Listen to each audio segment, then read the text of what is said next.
ओडिशा स्वार्थ सहित सालिस कर बीजेडी बारंबार एक स्पष्ट कर तेबे डिमिलिटेशन को नहीं आलोचना है चर्चा है जितेबाला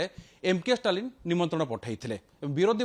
अनेक प्रश्न कले तेज निकटरे पूर्वतन मंत्री तथा बीजेडी वरिष्ठ नेता संजय दास वर्मा से आलोचना भाग नहीं तेज प्रश्न उठुची एभली कौन समस्या थिला एभली कौन आवश्यकता रही ओडिशा कौन क्षति सहवाक जाऊँगी कि कौन आगु को समस्या हो पारे तमाम दिग को आलोचना करवा जे डिमिलिटेशन कौन आवश्यकता रही कहीं हठात एभली एक निष्पत्ति नवाक जाऊँगी केंद्र सरकार जदियो केंद्र पक्षर विधिबद्ध भाव में एभली किसी गाइडलाइन एभली किसी निर्देश आसीनी तमाम दिग को नहीं आलोचना करवा सर आपको कलिंग टीवी स्वागत करुच्ची बीजेडी पूर्व स्पष्ट कर सारी जे ओडिशा स्वार्थ सहित कौन प्रकार सालिस करा जाय पारिबो नाही एबे बड़ प्रसंग रोचे डिमिलिटेशन अनेक प्रश्न करा जाउची जे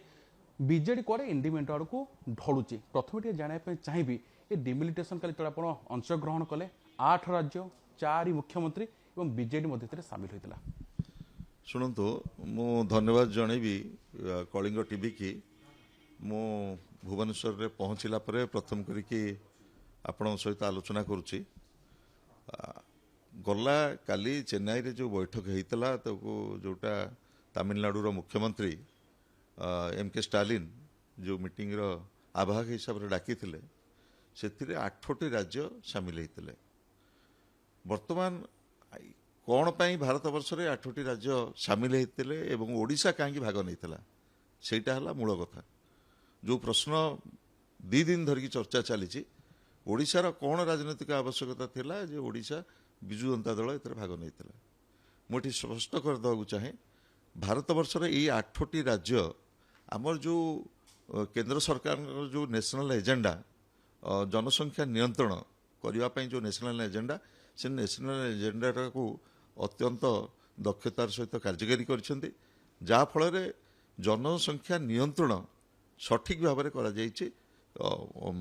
8टी राज्य एवं ओडिशा मध्य यही जो भारत सरकार ये जो जातीय कार्यक्रम जनसंख्या नियंत्रण ताकू सठिक भाव में परिचालना करोपाई आम पुरस्कृत होइछु एवं काली जो जॉइंट एक्शन कमिटी गठन करागला एवं जो जो चर्चा करागला से 5टी मूल मुद्दा रहिला से प्रथमे रहिला जे आमर ये जो डिलिमिटेशन एक्सरसाइज करा तार स्टेक होल्डर्स को माने से विभिन्न पॉलिटिकल पार्टी विभिन्न स्टेट एवं विभिन्न वर्गर जो माने ये सब सहित जड़ित अच्छा सबू स्टेक होल्डर्स को डाकिकी केंद्र सरकार आलोचना करंतु एवं गोटे क्लारिटी दिंतु एवं हठात ये जो जॉइंट एक्शन कमिटी 8टी राज्य को लेकिन करागला तार एकमात्र कारण है आपड़ जानते प्रथमे 2051 गोटे सेंसस होता से बेले आमर पार्लियामेंट रे आमर सदस्य संख्या थिला 494 एवं तापरे 1961 रे गोटे सेंसस होला सेतेबेले लोकसभार आमर जो सभ्य संख्या 522 की बढ़ई दिगला एवं 1961 रे एवं तापरे 1971 रे ताको बढ़ेकी जो सेंसस करागला ताको बढ़ेकी करागला 543 तेणु वर्तमान यही जो 1971 मसीह आज पर्यंत यही जो समय ये जो कालखंड भितर जे आ भितर 40-50 वर्ष गति कर तत्कालीन प्रधानमंत्री इंदिरा गांधी एवं तत्कालीन प्रधानमंत्री अटल बिहारी वाजपेयी जो समय ताको 25 वर्ष लेखे एक्सटेंशन कले तेणु ये जो 25 वर्ष एक्सटेंशन कले कौन पाई एक्सटेंशन कले ये गोटे संविधान संशोधन आवश्यकता थिले मध्य ताको आमेंडमेंट अणागला पार्लियामेंट रे एवं आमेंडमेंट आनिकी ताको 25 वर्ष ताको वृद्धि करागला एइथि वृद्धि करागला भारत वर्षर विभिन्न जो राज्य रही तार जो आम नेशनल एजेंडा को जो मैंने आम कार्यकारी करूँ जो 8टी राज्य सफलतार सहित अन्य राज्य माने एथिरे पॉपुलेशन बहुत बढ़ी जाइए भितर उत्तर प्रदेश बढ़ी बिहार बढ़ी महाराष्ट्र बढ़ी मध्य प्रदेश बढ़ी तेणु ये जो केरल एवं से ଆପଣଙ୍କର ଆନ୍ଧ୍ରପ୍ରଦେଶ, କର୍ଣ୍ଣାଟକ, ତେଲେଙ୍ଗାନା, ଓଡ଼ିଶା, ପଞ୍ଜାବ, ପଶ୍ଚିମବଙ୍ଗ ଏବଂ ତାମିଲନାଡୁ ये जो ନ୍ୟାସନାଲ ଏଜେଣ୍ଡା କାର୍ଯ୍ୟକାରୀ କଲାବେଳେ ବର୍ତ୍ତମାନ ପପୁଲେସନ୍ ସେଠି ଷ୍ଟାବିଲାଇଜ୍ ହେଇଛି, ଏଠି ପପୁଲେସନ୍ ବଢ଼ିଯାଇଛି। ତେଣୁ ଆମର 84ତମ ସମ୍ବିଧାନ ସଂଶୋଧନ ଅନୁସାରେ 2026 ସୁଦ୍ଧା ଜନଗଣନା କରିବାକୁ ବାଧ୍ୟ ସରକାର। ଆପଣ ଜାଣିଛନ୍ତି 2021 ତାର ଥିଲା ସମୟସୀମା, ସେତେବେଳେ ଯେତେବେଳେ କରୋନା 11 ଲାଷ୍ଟରେ କରୋନା ହଁ କରୋନା ଯୋଗୁଁ ତାକୁ ବଢ଼େଇ ଦିଆଗଲା ଏବଂ ତାର ସମୟସୀମା ରହିଛି 2026। ତେଣୁ ଆଉ ଗୋଟିଏ ବର୍ଷ ଭିତରେ କେନ୍ଦ୍ର ସରକାର ଡିଲିମିଟେସନ କମିଶନ ବସେଇବେ ଏବଂ ତାକୁ ସେନ୍ସସ୍ କରିବେ। ସେନ୍ସସ୍ର ଆଧାରକୁ ଉପରେ ଡିଲିମିଟେସନକୁ ଯିବ ଏବଂ ସେତେବେଳେ ଯେଉଁ ଡିଲିମିଟେସନକୁ ଯିବ ସେତେବେଳେ କ'ଣ ହେବାକୁ ଯାଉଛି, ରାଜ୍ୟର ସ୍ଥିତି କ'ଣ ହେବାକୁ ଯାଉଛି ସେ ସମ୍ପର୍କରେ ଯେଉଁ ଚର୍ଚ୍ଚା ଆଲୋଚନା କାଲି କରାଗଲା ସେଥିରେ ସମସ୍ତ ଷ୍ଟେକ୍ ହୋଲ୍ଡର, ରାଜ୍ୟ ସରକାର ଏବଂ ସବୁ ଗଣତାନ୍ତ୍ରିକ ରାଜନୈତିକ ଦଳକୁ ସମସ୍ତଙ୍କୁ ଡାକି କେନ୍ଦ୍ର ସରକାର এই ବାବଦରେ ଗୋଟେ କ୍ଲାରିଟି ଦେବା ଦରକାର। ଏଇ ଆଧାର ଉପରେ ଆମେ କରିବାକୁ ଯାଉଛୁ ଡିଲିମିଟେସନ। ଗୃହମନ୍ତ୍ରୀ କାଲି କହିଛନ୍ତି ଯେ ବର୍ତ୍ତମାନ ସେଭଳି କିଛି ସ୍ପଷ୍ଟ ଆସିନାହିଁ, ତା ପୂର୍ବରୁ ମେଳିକି ନେଇ ଗୋଟେ ଆଲୋଚନା କରାଯାଉଛି। ଶୁଣନ୍ତୁ, ସେ ମାନ୍ୟବର ଗୃହମନ୍ତ୍ରୀ ଯାଇଥିଲେ ତାମିଲନାଡୁ ଯାଇଥିଲେ, ସେଠି ସେ ଡିଲିମିଟେସନ ସମ୍ପର୍କରେ ଗୋଟେ ମନ୍ତବ୍ୟ ଦେଇକି ଆସିଛନ୍ତି ଯେ ଆମେ ପ୍ରୋରୋଟା ବେସିସ୍ରେ ଡିଲିମିଟେସନ କରିବୁ। ପ୍ରୋରୋଟା ବେସିସ୍ ମିନ୍ସ ଆନୁପାତିକ ଭାବରେ। ତେଣୁ ଯେହେତୁ ମାନ୍ୟବର ଗୃହମନ୍ତ୍ରୀ ସେଠି ଗୋଟିଏ ମନ୍ତ ଦେଇକି ଆସିଛନ୍ତି, ତେଣୁ ସେ ପ୍ରୋରୋଟା ବେସିସ୍ଟା କ'ଣ, ସେ ବେସିସ୍ଟା ଭାରତବର୍ଷ ଜନସାଧାରଣ ଜାଣିବାର ଆବଶ୍ୟକତା ଅଛି ନା ନାହିଁ, ଓଡ଼ିଶାବାସୀ ଜାଣିବାର ଆବଶ୍ୟକତା ନାହିଁ ଅଛି ନା ନାହିଁ। ତେଣୁ ଏ ବାବଦରେ ଚର୍ଚ୍ଚା ଆଲୋଚନା ଆରମ୍ଭ ହେଲାଣି। ଏ ସମ୍ପର୍କରେ 42ତମ, 84ତମ, 27ତମ ଏଇ ଯେଉଁ ସମ୍ବିଧାନ ସବୁ ବିଭିନ୍ନ ସମୟରେ ଯେଉଁ ସଂଶୋଧନ ହେଇଛି ଏବଂ ପପୁଲେସନ୍ ଷ୍ଟାବିଲାଇଜ୍ କରିବା ପାଇଁ ଯେଉଁ ନିଷ୍ପତ୍ତି କରାଯାଇଛି, ଯେହେତୁ 1971 ମସିହାରେ ସେନ୍ସସ୍କୁ ନେଇକରି ସେତେବେଳେ 543 କରାଯାଇଥିଲା, ତେଣୁ ତାପରେ କ'ଣ କେନ୍ଦ୍ର ସରକାରଙ୍କ ଆଭିମୁଖ୍ୟ କ'ଣ ରହିବ ଏବଂ ସେଥିପାଇଁ ଗୋଟେ ସହମତିର ଆବଶ୍ୟକତା ରହିଛି। ଯେଉଁ କଥା ଆପଣ କହୁଥିଲେ ଯେ ଜନସଂଖ୍ୟା ନିୟନ୍ତ୍ରଣ କରିବାର ଓଡ଼ିଶା ଯାହା ଗାଇଡଲାଇନ୍ ରହିଥିଲା ତାକୁ ଅନୁପାଳନ କରିଛି, ଆମେ କଣ୍ଟ୍ରୋଲରେ ରହିଛେ। ପୂର୍ବରୁ ଆଧାର କ'ଣ ରହିଥିଲା, ଏବେ ଆଧାର କ'ଣ ହେବ ଯେ ଜନସଂଖ୍ୟା ଅନୁପାତକୁ ନିଆଯିବ, ଓଡ଼ିଶା ଉପରେ କ'ଣ ପ୍ରଭାବ ପଡ଼ିବ, ଯଦି କିମ୍ବା ସୋସିଓ ଇକୋନୋମିକ୍ କଥା ଆମେ ଆଲୋଚନା କରୁଥିଲେ ତାକୁ ନେଲେ କ'ଣ ଆଧାର ରହିବ, କ'ଣ ପ୍ରଭାବ ପଡ଼ିବ? ଶୁଣନ୍ତୁ, ଓଡ଼ିଶା ଆମର ରାଜ୍ୟ ଏଭଳି ଏକ ରାଜ୍ୟ ଯେଉଁଥିରେ ଆମେ ଭାରତବର୍ଷ ଅର୍ଥନୀତିକୁ ସର୍ବାଧିକ କଣ୍ଟ୍ରିବ୍ୟୁଟ୍ କରୁଛୁ। ଆମର ଆରାଉଣ୍ଡ 40% ମିନେରାଲ୍ସ ଯେଉଁ ରହିଛି ଓଡ଼ିଶାରେ, ସେଥିରେ ଓଡ଼ିଶାର ଅର୍ଥନୀତି ସହିତ ଭାରତବର୍ଷର ଅର୍ଥନୀତିକି ମଧ୍ୟ ଆମେ ସମୃଦ୍ଧ କରୁଛୁ। ଆମର ଓଡ଼ିଶାର ଚାଷୀକୂଳ ଯେଉଁ ଇନପୁଟ୍ ଦେଉଛନ୍ତି ଭାରତବର୍ଷର ଖାଦ୍ୟ ଭଣ୍ଡାରକୁ, ଆମେ ଭାରତବର୍ଷର ତୃତୀୟ ରାଜ୍ୟ ଉତ୍ପାଦନରେ ଯିଏ ଭାରତବର୍ଷର ଖାଦ୍ୟ ଭଣ୍ଡାରକୁ ଆମେ ପୃଷ୍ଠ କରିଛୁ। ତେଣୁ ବହୁତ ମାନକ ରହିଛି ଓଡ଼ିଶାର, କିନ୍ତୁ ଆମେ ସଫଳତାର ସହିତ ଏ ନ୍ୟାସନାଲ ଏଜେଣ୍ଡାଟାକୁ କାର୍ଯ୍ୟକାରୀ କରୁଛୁ। ଏବଂ ଗଲା କାଲି ବୈଠକରେ ଆମର ପୂର୍ବତନ ମୁଖ୍ୟମନ୍ତ୍ରୀ, ବିଜୁ ଜନତା ଦଳର ସଭାପତି, ରାଜ୍ୟର ବିରୋଧୀ ଦଳ ନେତା ଅତ୍ୟନ୍ତ ସ୍ପଷ୍ଟ ଭାବରେ କହିଛନ୍ତି ଯେ ଏଇ ଯେଉଁ ପ୍ରଜାତାନ୍ତ୍ରିକ ବ୍ୟବସ୍ଥା ଭିତରେ ରାଜନୈତିକ ପ୍ରତିନିଧିତ୍ୱ ପାର୍ଲାମେଣ୍ଟରେ ଯେଭଳି କୌଣସି ପ୍ରକାର ଓଡ଼ିଶାର ସ୍ୱାର୍ଥ ସାଲିସ ନ ହୁଏ, ଏ କଥାଟା ନବୀନ ପଟ୍ଟନାୟକ ଅତ୍ୟନ୍ତ ସ୍ପଷ୍ଟ ଭାବରେ କାଲି କହିଛନ୍ତି। ଏବଂ ସେ ତାଙ୍କର ଉଦ୍ବେଗ ଯେ ଜନସଂଖ୍ୟା ନିୟନ୍ତ୍ରଣ ଗୋଟେ ନ୍ୟାସନାଲ ଏଜେଣ୍ଡାଟାକୁ ଆମେ ଯେହେତୁ ସଫଳତାର ସହିତ କାର୍ଯ୍ୟକାରୀ କରିଛୁ, ସେଥିପାଇଁ ଓଡ଼ିଶା କ୍ଷତି ସହିବାକୁ ଯାଉଛି କି, ଏ କଥା ମଧ୍ୟ ନବୀନ ପଟ୍ଟନାୟକ ଉଦ୍ବେଗ ପ୍ରକାଶ କରିଛନ୍ତି। ଏବଂ ସେ ଆଉ ଗୋଟିଏ ମଧ୍ୟ ବଡ଼ ପରାମର୍ଶ ନବୀନ ପଟ୍ଟନାୟକ ଦେଇଛନ୍ତି ଯେ ସମସ୍ତ ରାଜନୈତିକ ଦଳକୁ କେନ୍ଦ୍ର ସରକାର ଡାକନ୍ତୁ, ସବୁ ଷ୍ଟେକ୍ ହୋଲ୍ଡରଙ୍କୁ ଡାକନ୍ତୁ, ତୁରନ୍ତ ଏ ବାବଦରେ ଗୋଟେ କ୍ଲାରିଟି ଦିଆଯାଉ କେଉଁ ଆଧାରରେ ଡିଲିମିଟେସନ ହେବାକୁ ଯାଉଛି। ଆପଣ ଯେଉଁ କଥା କହିଲେ ଯେ ଦଳ ସୁପ୍ରିମୋ ଉଦ୍ବେଗ ପ୍ରକାଶ କରିଛନ୍ତି, ଆପଣ ବୈଠକରେ ଉପସ୍ଥିତ ହୋଇଥିଲେ, ଆପଣ କ'ଣ ହୃଦଗମ କଲେ? ଶୁଣନ୍ତୁ, ବର୍ତ୍ତମାନ ଡିଲିମିଟେସନ ହେବା ଯେତିକି ଗୁରୁତ୍ୱପୂର୍ଣ୍ଣ, ବିଭିନ୍ନ ରାଜ୍ୟର ରାଜନୈତିକ ପ୍ରତିନିଧିତ୍ୱ ସେ ମଧ୍ୟ ସମପରିମାଣରେ ଗୁରୁତ୍ୱପୂର୍ଣ୍ଣ। କାରଣ ଆମର 1971ରୁ ଆଜି ପର୍ଯ୍ୟନ୍ତ ଆମେ 21ଟି ପାର୍ଲାମେଣ୍ଟ ସିଟ୍ ଅଛି। ତେଣୁ ଏଇ ଯେଉଁ ଡିଲିମିଟେସନ୍ ବର୍ତ୍ତମାନ ହେବାକୁ ଯାଉଛି, ଯଦି କେନ୍ଦ୍ର ସରକାର ତାକୁ 25 ବର୍ଷ ପାଇଁ ଫ୍ରିଜ୍ କରିବେ ତେବେ କିଛି ଅସୁବିଧା ନାହିଁ। ଏମ୍କେ ଷ୍ଟାଲିନ୍ ସେ କଥା ମଧ୍ୟ କହିଛନ୍ତି ଯେ ଆଉ 25 ବର୍ଷ ଆକୁ ଗଡ଼ାଯାଉ। ସେ କାଲିର ଯେଉଁ ଜଏଣ୍ଟ ଆକ୍ସନ କମିଟିରେ ସେ କଥା ମଧ୍ୟ ଆଲୋଚନା ହେଇଛି, ସେ କଥା ମଧ୍ୟ କୁହାଯାଇଛି ଯେ ଆମର ଯେଉଁ ରାଜନୈତିକ ପ୍ରତିନିଧିତ୍ୱ ଅଛି, ଦକ୍ଷିଣ ଭାରତ ହୁଅନ୍ତୁ, ଓଡ଼ିଶା ହେଉ, ପଞ୍ଜାବ ହେଉ ଏବଂ କେରଳ ହେଉ, ଆମେ ଯେହେତୁ ଗୋଟେ ନ୍ୟାସନାଲ ଏଜେଣ୍ଡାଟା କାର୍ଯ୍ୟକାରୀ ସଫଳ ଭାବରେ କରିଛୁ, ତେଣୁ ରାଜନୈତିକ ପ୍ରତିନିଧିତ୍ୱ ସଠିକ୍ ଭାବରେ 543 ରହୁ। ଯଦି ବଢ଼ିବ ତାର ଆଧାରଟା କ'ଣ? ଏବଂ ନବୀନ ପଟ୍ଟନାୟକ ଅତ୍ୟନ୍ତ ସ୍ପଷ୍ଟ ଭାବରେ କହିଛନ୍ତି ଆମର ଭାରତବର୍ଷର ଯେଉଁ ସାମ୍ବିଧାନିକ ବ୍ୟବସ୍ଥା, ସେଥିରେ ଓଡ଼ିଶାର ସ୍ୱାର୍ଥକୁ କୌଣସି ପ୍ରକାର ସାଲିସ କରାଯିବ ନାହିଁ। ଏଇଥିପାଇଁ କହିଛନ୍ତି ଯେ ଓଡ଼ିଶାର ଯେଉଁ ରାଜନୈତିକ ପ୍ରତିନିଧିତ୍ୱ ପାର୍ଲାମେଣ୍ଟରେ ଆମର ରହିଛି, ଆମର ଯେଉଁ ସ୍ୱର ନୂଆ ଡିଲିମିଟେସନରେ ସେ ସ୍ୱର ଯେମିତି କୌଣସି ପ୍ରକାର ସାଲିସ ହେବ ନାହିଁ ଏବଂ ଗୋଟିଏ ସମୃଦ୍ଧ ଭାରତବର୍ଷ ଗଠନରେ ଓଡ଼ିଶାର ଯେଉଁ ଯୋଗଦାନକୁ ନବୀନ ପଟ୍ଟନାୟକ ସେ କଥାକୁ ମଧ୍ୟ ସ୍ମରଣ କରିଛନ୍ତି। ତେଣୁ ଓଡ଼ିଶାର ରାଜନୈତିକ ପ୍ରତିନିଧିତ୍ୱ ଯେଉଁଭଳି ଭାବରେ ଦିଲ୍ଲୀରେ ରହିବ,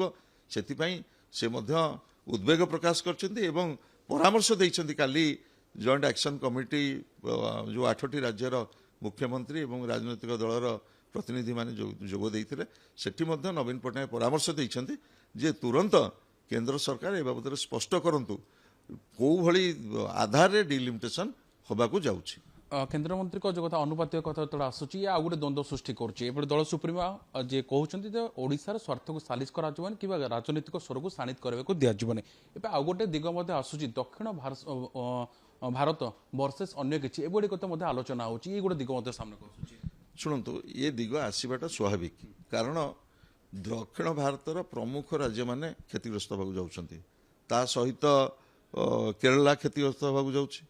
ପଞ୍ଜାବ କ୍ଷତିଗ୍ରସ୍ତ ହେବାକୁ ଯାଉଛି। ପଞ୍ଜାବର ମୁଖ୍ୟମନ୍ତ୍ରୀ କାଲି କହିଲେ ତାଙ୍କର ମାତ୍ର 11 ନା 13 ପାର୍ଲାମେଣ୍ଟ ସଦସ୍ୟ ମାତ୍ର ଅଛନ୍ତି ପଞ୍ଜାବ, ଏବଂ ପଞ୍ଜାବ ଆଜି ଭାରତବର୍ଷର ପ୍ରତ୍ୟେକ କ୍ଷେତ୍ରରେ ତାଙ୍କର ଯୋଗଦାନ ରହିଛି। ଖାଦ୍ୟ ଭଣ୍ଡାରଠୁ ଆରମ୍ଭ କରି ତାଙ୍କର ଅର୍ଥନୀତି ଏବଂ ଆମର ଯେଉଁ ମିଲିଟାରୀରେ ମଧ୍ୟ ପଞ୍ଜାବର ଗୋଟେ ବଳିଷ୍ଠ ଯୋଗଦାନ ରହିଛି। ସେ ମଧ୍ୟ ଉଦ୍ବେଗ ପ୍ରକାଶ କରିଛନ୍ତି। ରେବନ୍ତ ରେଡ୍ଡି ଯିଏ ମୁଖ୍ୟମନ୍ତ୍ରୀ, ସେ ମଧ୍ୟ ଉଦ୍ବେଗ ପ୍ରକାଶ କରିଛନ୍ତି ଯେ ଆମେ ଭାରତବର୍ଷର ଅର୍ଥନୀତି କି ସବୁଠାରୁ ବେଶୀ ଯୋଗଦାନ ଦେଉଛୁ ଏବଂ ଅନୁପାତିକ ଭାବରେ ଆମେ ମଧ୍ୟ ଯେତିକି ପାଇବା କଥା କେନ୍ଦ୍ର ସରକାରଙ୍କ ପାଖରୁ ସହଯୋଗ, ଗୋଟିଏ ଫେଡେରାଲ ଷ୍ଟ୍ରକ୍ଚରରେ, ଗୋଟିଏ ସଂଘୀୟ ବ୍ୟବସ୍ଥାରେ ଆମେ ଯାହା ପାଇବା କଥା ପାଉନୁ। ଏବଂ ବିଶେଷ କରି ତାମିଲନାଡୁ ମୁଖ୍ୟମନ୍ତ୍ରୀ ମଧ୍ୟ ଏମ୍କେ ଷ୍ଟାଲିନ୍ ମଧ୍ୟ ଠିକ୍ ସେଇ କଥା ଦୋହରିଛନ୍ତି ଯେ ଯେହେତୁ ଆମେ ଭାରତବର୍ଷର ଗୋଟିଏ ଜାତୀୟ କାର୍ଯ୍ୟକ୍ରମ, ଜନସଂଖ୍ୟାକୁ ଆମେ ନିୟନ୍ତ୍ରଣ କରିଛୁ ଏବଂ ଭାରତବର୍ଷର ଅର୍ଥନୀତିକୁ ଏହି ରାଜ୍ୟଗୁଡ଼ିକ, ଓଡ଼ିଶା ସମେତ ଏହି ରାଜ୍ୟଗୁଡ଼ିକ ଯେହେତୁ ସର୍ବାଧିକ ଦେଇଛନ୍ତି, ଇନପୁଟ୍ ଦେଇଛନ୍ତି, ରାଜସ୍ୱ ସର୍ବାଧିକ କଣ୍ଟ୍ରିବ୍ୟୁଟ୍ କରୁଛନ୍ତି, ତେଣୁ ଏଇ ଯେଉଁ ଫେଡେରାଲ ଷ୍ଟ୍ରକ୍ଚରରେ, ଭାରତବର୍ଷର ଏଇ ଯେଉଁ ଫେଡେରାଲ ଷ୍ଟ୍ରକ୍ଚରରେ ଆମର ଅଧିକାର, ଏଇ ଯେଉଁ ଡିଲିମିଟେସନ୍ ହେବାକୁ ଯାଉଛି, ଇଏ ଆମର ଗଣତାନ୍ତ୍ରିକ ଅଧିକାର, ଏ ଅଧିକାରଟା ଯେମିତି କ୍ଷୁଣ୍ଣ ନ ହୁଏ। ଆଉ ଗୋଟେ କଥା ମଧ୍ୟ ରହୁଛି, ତ ଆପଣ ବିସ୍ତୃତ ଭାବେ ଓଡ଼ିଶାବାସୀଙ୍କ ପାଖରେ ତଥ୍ୟ ପହଞ୍ଚାଇଲେ ଯେ ଡିମିଲିଟେସନ୍ କିଭଳି ହେବା ଦରକାର, କ'ଣ ସମସ୍ୟା ଆସିପାରେ ଓଡ଼ିଶା ପ୍ରତି। ଆଉ ଗୋଟେ ଦିଗ ସାମ୍ନାକୁ ଆସୁଛି ଯେ ବିଜେଡି ଯେତେବେଳେ ଇକ୍ୱାଲ ଡିଷ୍ଟାନ୍ସ କଥା କୁହେ, ସମଦୂରତ୍ୱ କଥା କୁହେ, ଇଣ୍ଡି ମେଣ୍ଟ ଆଡ଼କୁ ଢଳୁଛି। କାରଣ ଯେତେବେଳେ କଂଗ୍ରେସ ଆଲୋଚନା କରୁଛି, ଅନେକ ରାଜ୍ୟ ମଧ୍ୟ ଆସୁଛି ଯେ ବିଜେଡିର କ'ଣ ଏମିତି ଆବଶ୍ୟକ ପଡ଼ିଲା ବିଜେଡି ସେଠି ପହଞ୍ଚିଲା। ଏଇ ସମଦୂରତ୍ୱକୁ ନେଇ ଅନେକ ପ୍ରଶ୍ନ, ଇଣ୍ଡି ମେଣ୍ଟ ଆଡ଼କୁ ବାସ୍ତବିକ ବିଜେଡି ଢଳୁଛି କି? ଶୁଣନ୍ତୁ, ଆମେ ଆମର ଲକ୍ଷ୍ୟ ଏବଂ ଆମର ଓଡ଼ିଶାର ସ୍ୱାର୍ଥ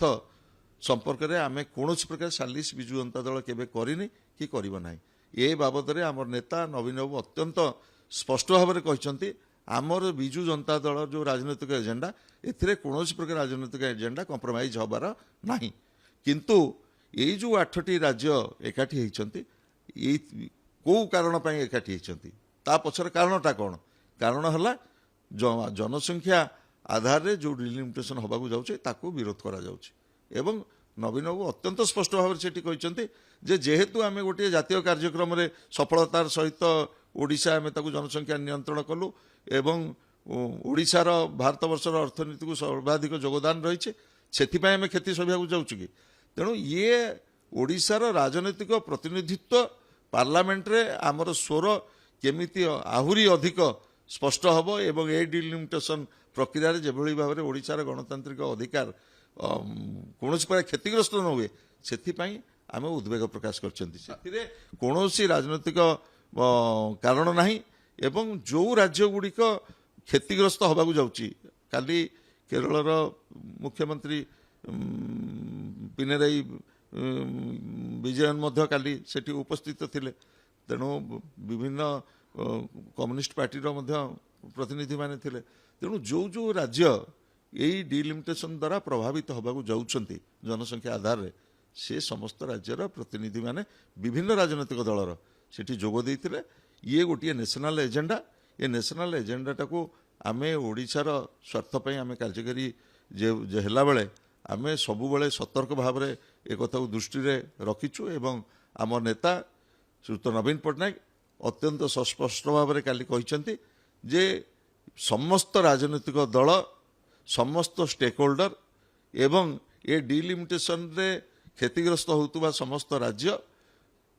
एवं अन्यान्य राज्य समस्त को डाकिकी